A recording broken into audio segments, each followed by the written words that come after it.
Atlanta. She's coming up, or you probably already heard it by now. This is the fire alarm going off in the hotel I'm at in New York City. Believe it or not, we can't hear it. Okay, good. So I don't know. So like, we'll see what happens with RHONY, right? We'll see what happens. And this interview you have coming up with an RHOA associate.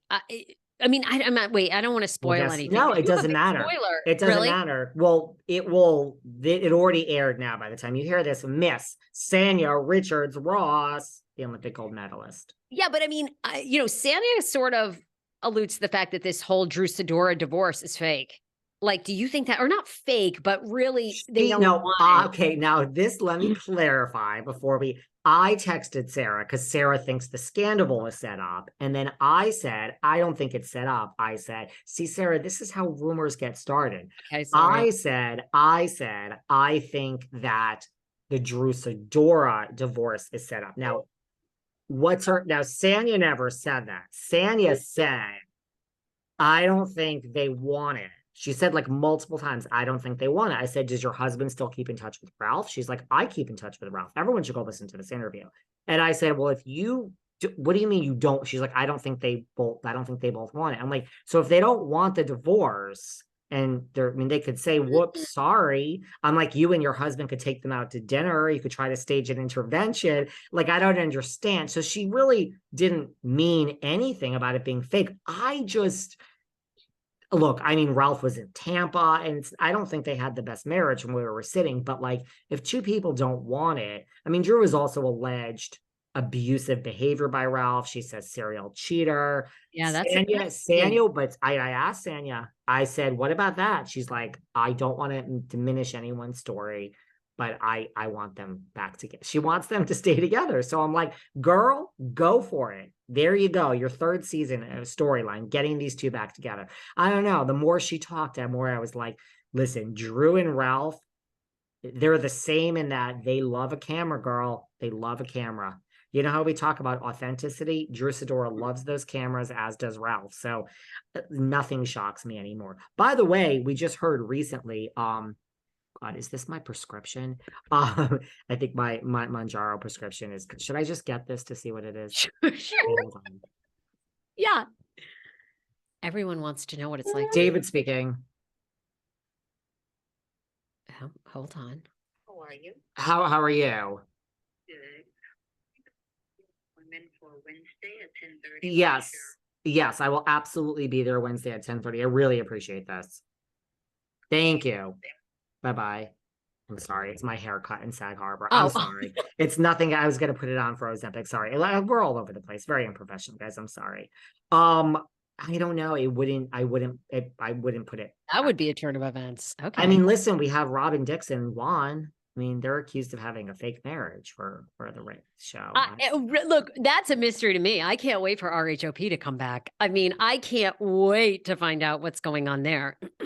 We don't have to spend too much time on this because people don't want anything from me other than Bravo. But let me tell you something. The most exciting thing in reality TV I think the entire 2023 is that fucking Sammy motherfucking sweetheart is back on fucking Jersey Shore. I am beside myself. Drop the mic, drop the computer, drop the podcast. We're out. No more Sarah and David. I'm doing a Jersey Shore podcast only.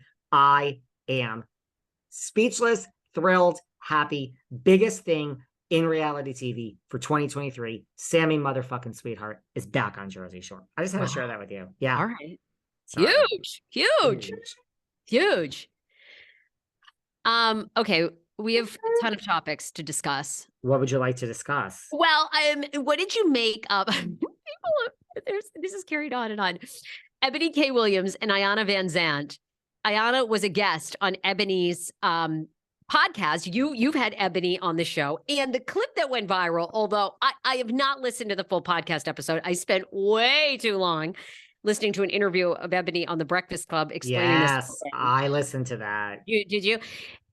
I don't know. I mean, I guess there's like so much more in the actual podcast, but that clip went viral of basically Ebony looking completely zoned out and saying that she would never date a bus driver. And then Ayanna kind of saying, well, that's the problem with society is like, and women that, you know, you guys all have these unrealistic expectations. And then I think initially Ebony got destroyed. She then went on Breakfast Club. Then people were like, oh, you've explained it better. How You did know, she I explain it? agree with Because I saw that because the Breakfast Club came for her. Well, on the Breakfast Club, she basically said it's a bigger conversation within the Black community about ownership, owning homes, building something bigger. Because Ebony's response to Ayanna was, I would only date a bus driver if he owned the bus company. I heard And that.